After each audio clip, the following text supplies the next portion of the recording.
সাবেক প্রধানমন্ত্রী বেগম খালেদা জিয়ার সুস্থতা ও রোগমুক্তির জন্য খতমে কোরআন ও দোয়া মাহফিল করেছে জাতীয়তাবাদী ছাত্রদল।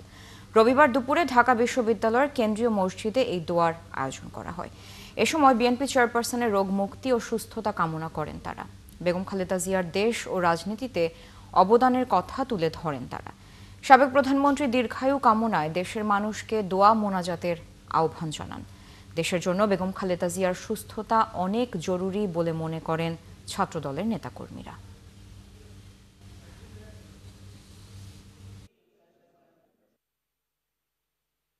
আপসীন দেশনেত্রী বেগম খালেদা জিয়ার জন্য কামনা বাক্যে আপনারা তার জন্য দোয়া করবেন, তিনি যেন আবারও সুস্থ হয়ে আমাদের মাঝে ফিরে আসেন এবং আগামী দিনের বাংলাদেশের গণতান্ত্রিক যাত্রায় তিনি যেন আমাদের সকলের কল্যাণার্থে আবারও অতীতের ন্যায় অগ্রণী ভূমিকা পালন করতে পারেন।